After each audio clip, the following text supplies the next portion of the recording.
이어서 강릉입니다. 정부가 강릉에 추진하려 한 연안항만방재연구센터가 부지 무상 제공 문제로 여전히 차질을 빚고 있습니다. 특히 정부와 협약 과정에 부지 무상 제공이 가능한지조차 제대로 확인하지 않은 것으로 드러났습니다.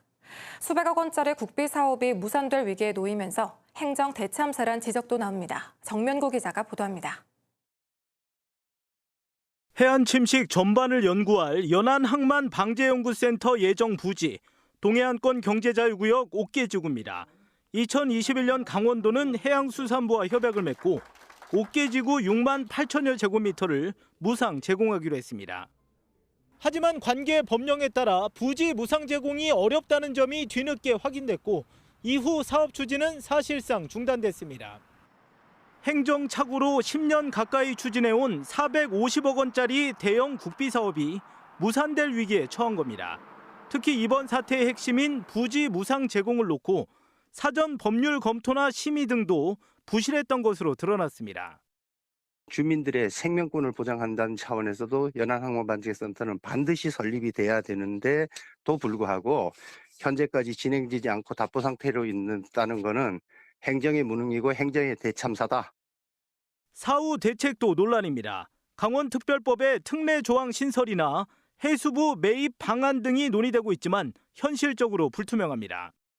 현재 해양수산국하고 저희하고 노력해서 해수부를 좀 설득하고자 진행을 하고 있습니다. 그래서 앞으로도 끝까지 연안항만방재연구센터가 우리 지역에 유치될 수 있도록 끝까지 노력을 다해 나가겠습니다.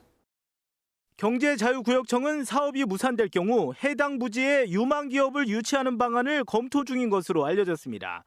연구센터 설립 무산 우려 속에 부지 무상 제공을 애초에 어디서 먼저 제시했는지 책임 소재를 가리기 위한 감사위원회 감사도 불가피할 전망입니다. KBS 뉴스 정면구입니다. 강릉시는 강원도 내 한우 농가에서 럼피스킨병 발병이 잇따르자 강릉 지역 농가 268곳, 한우 8천여 두를 대상으로 긴급 백신 접종에 들어갔다고 밝혔습니다.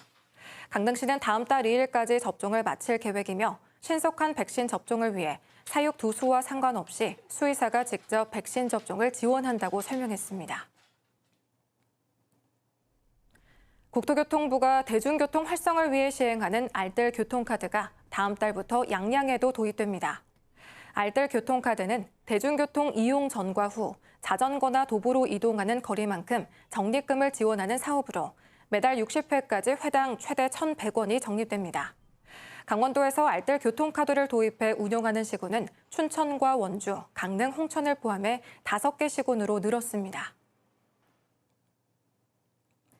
정선이라는 이름을 가진 국민에게 각종 혜택을 지원하는 이른바 정선이 찾기 사업 등록자가 100명을 넘어섰습니다. 정선구는 지난주까지 온라인을 통해 정선이 사업에 등록한 국민이 114명으로 집계됐다고 밝혔습니다. 정선이 등록을 마치면 지원 조례에 따라 문화와 관광, 체육시설 이용 등에서 정선 국민과 같은 혜택을 받을 수 있습니다. 춘천지방검찰청 강릉지청은 온라인 채팅을 통해 만난 10대 여학생과 수차례 성관계를 가진 30대 남성 교사 A씨를 아동 청소년의 성보호에 관한 법률 위반 등의 혐의로 구속 기소했다고 밝혔습니다. A씨는 온라인 채팅에서 알게 된 10대 여학생과 2년 동안 여러 차례 부적절한 성관계를 맺은 혐의를 받고 있습니다. A씨는 사건 수사가 시작되면서 직위 해제돼 교단에서 배제됐습니다. 지금까지 강릉이었습니다.